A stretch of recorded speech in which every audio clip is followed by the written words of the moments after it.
स्वागत पिला अष्टम श्रेणी पाठक पाठिका मैंने मु तुम मान स्वागत करुच्ची सुप्रभात है। आज आम जाना जे दशहरा भेटी आमर जो विभिन्न चरित्र आमर चरित्र चित्रण करिसेंती आमर राजकिशोर राय से मध्य संबंध में आम पदे अधे जाना पिला लेखक जो आम राजकिशोर राय मुझे कही से गल्प एक सुंदर चरित्रटे निरहंकार निष्कपट स्पष्टवादी वास्तववादी व्यक्तित्व तथा एक मानविकतावादी उदारतार व्यक्तित्व से थे जहांकर प्राण दरिद्र निष्पेषित असहाय जनता सदा सर्वदा कांदी उठिथिला एवं से भलिया जड़े चरित्र थे जी कि सबु बड़े अहरह दिवार निशी से जड़े लेखक थे एवं मनुष जीवन घटुवा प्रत्येक परिस्थिति को अति सुंदर भाव में लेखनी मुनरे से प्रस्फुटित करते से लेखनी चालना करती मनुष्यर दैनंदिन जीवन उपरे से अनेक किसी प्रभाव पकई था पिला जानी मनुष्य जीवन केवल जी सुखरे माने सुखरे गढ़ा होता है दुख एवं सुख मिश्रित होइकी रही है। तमे पिला माने जानिछ संत कवि भीम भोई आमर लिखिथिले प्राणी का दुख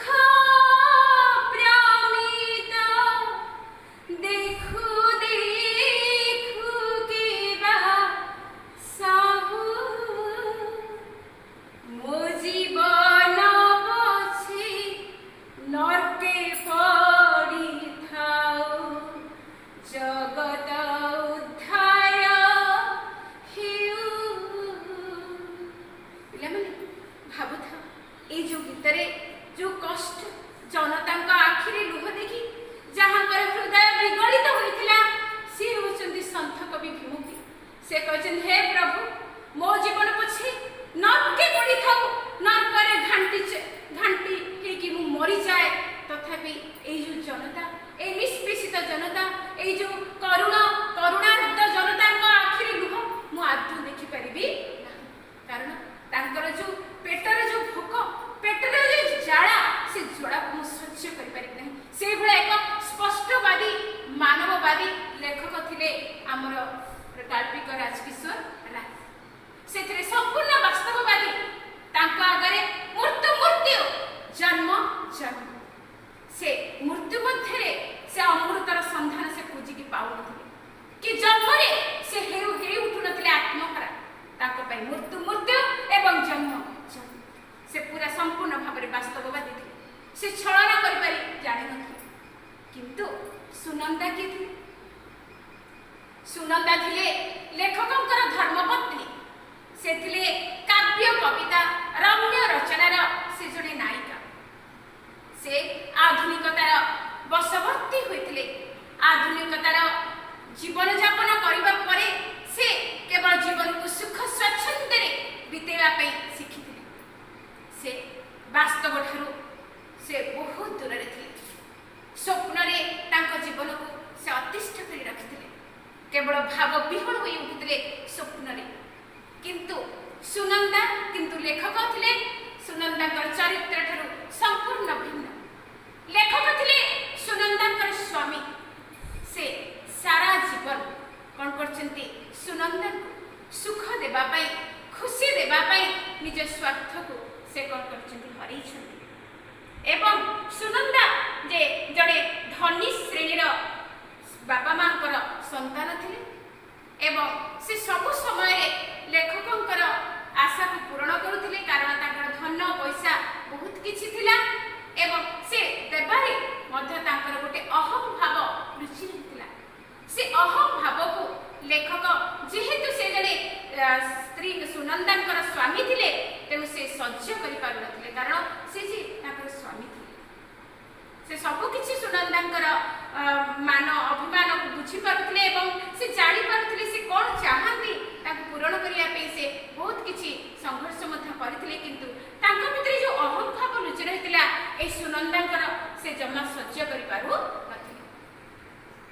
से सुनंदा जे धनीर संतान थे, काव्य कवितार जड़े नायिका थे एवं रमु तांकर जो चाकर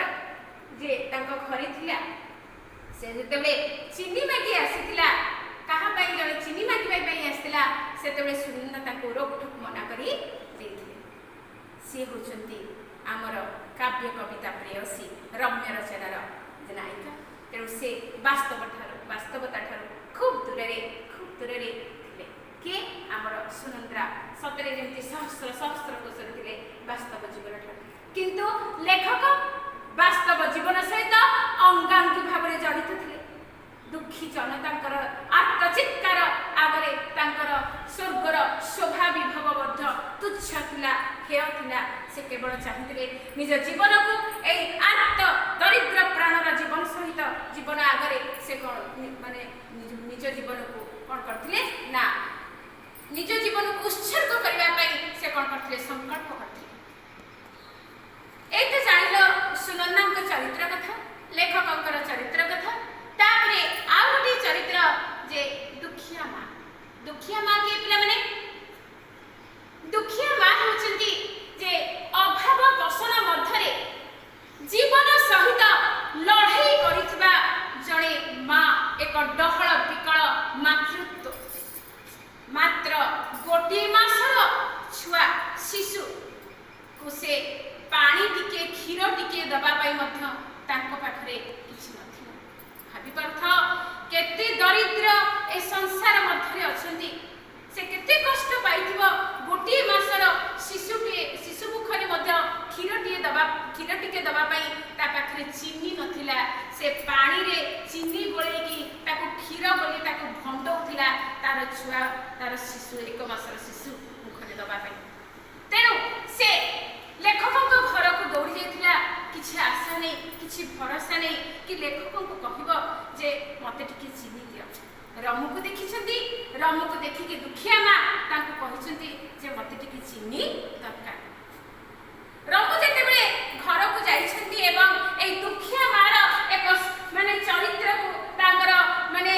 मातृत्व को असहाय मातृत्व को अति सुंदर भाबरे वर्णना करछंती लेखकों पाखरे एवं सुनंदा पाखरे सुनंदा रोकठोक मना कर ना चीनी नहीं मना कर चीनी आमर दिया जीव।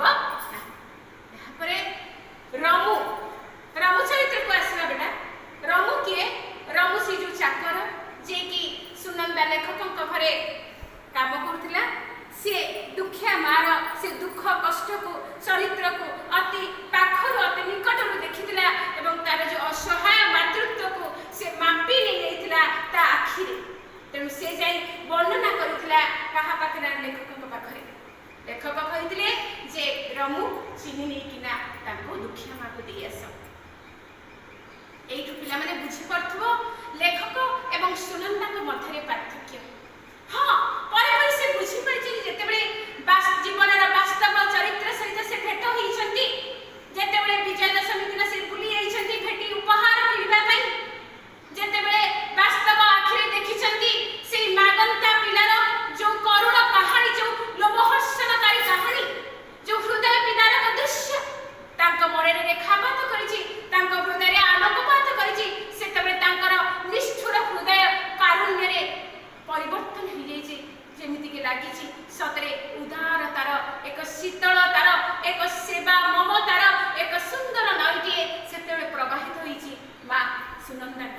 से आम देखा पिला माने गल्परे बुझा आ जानिबा। तापरे आमर रमु कथा मनुष्य जीवन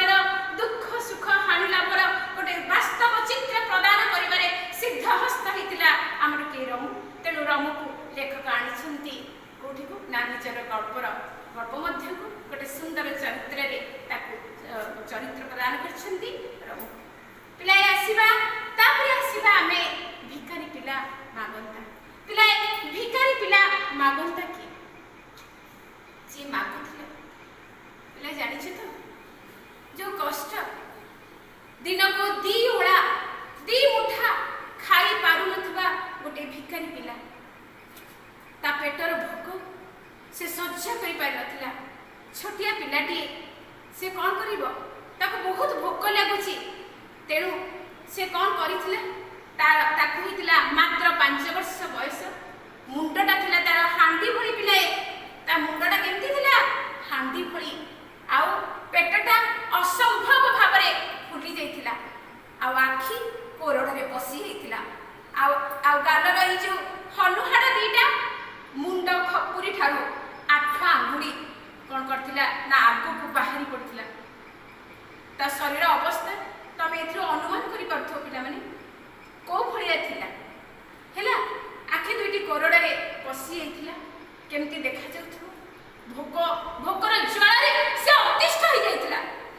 से परिशेष रे से देखिथिला कोठी किछि खाइबा को नाही ताके से कोन करिथिला ना गोटाए कुकुर से बांती करी पकाइथिला तार से किलाद मिसा बांती से केते गुड़िए भात को साउंडी की से खाउथाय कि दृश्य भोकर ए उत्कट दृश्य को देखिबा संभव नहीं सुनंदा देखिथिले सुनंदा लेखककर धर्मपत्नी प्राणप्रिया देखिथिले सेई दृश्य लोमहर्षणकारी दृश्य से दृश्य को देखिकी से निजको संभाली पारि नथिले पिला तापरे आसीबा पिलाटीर माँ र चरित्र को आसीबा पिलाटीर माँ र चरित्र कौन थिला माँ की सेमिति सेई दरिद्र निष्पेषित र गोटे माने मातृत्व से मध्य भोक सह्य करि न पारि पानी रे भासी जाउतबा नर्दमारे भासी जाउतबा गोटे खलीपत्र भाबितिला से खलीपत्र रे किछि थिबो किछि आहार थिबो किछि खाद्य थिबो से लाड़सारे कोन करथिला से खलीपत्रटा को टाणी आनिथिला देखिला बेलू खली खोली की देखिला बेलू किछि नाही ता चारियाड जेमति ता आखि आगरे विराट घन अंधार जेमति छाई हे गला से कहला हे भगवान मु कोन खाइबी भोकर ज्वाला पिलाय तमे माने कोन जानि न जानिछो सेते बेले से कोन कला निजर संतान जन्म करिथिबा संतान को से गोटी गोइठा मारिला गोटी नाक मारिला ता मुहरे से तळे पडिला ताकू कहिला मर ताकू एई भली शब्द से केभली उच्चारण करियो भोकर ए प्रकार माने शब्द भोकर दाउरे जे गोटे मात्र तो निजे छुआ को भी एभले व्यवहार देखि पारे करि पारे ताहा माने वर्णनातीत बेटा ताहा शब्दातीत तमे शब्द रे परिप्रकाश करि परिबा नहीं कले मध्य जत्ते कले मध्य ताहा बाहुल्य मात्र ता मां कोन करछि परिशेष रे ताकू मारिछि से पिलाटा पड़ी जाइछि एवं तापरे से सेई किलदमिसा बांती से कुकुरर बांती ठारू किछि आनी की से कोन करछि से मध्य खाइछि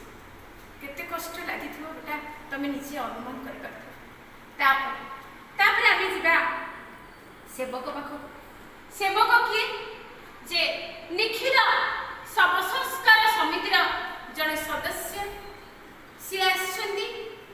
जेते बेले सुनंदा कार रे बसी पड़छंती फेरी जिबा बाटरे ताको हला मागी छंती मात्र 20 टंका हला काहेकि ना अकाल रे भोक दुख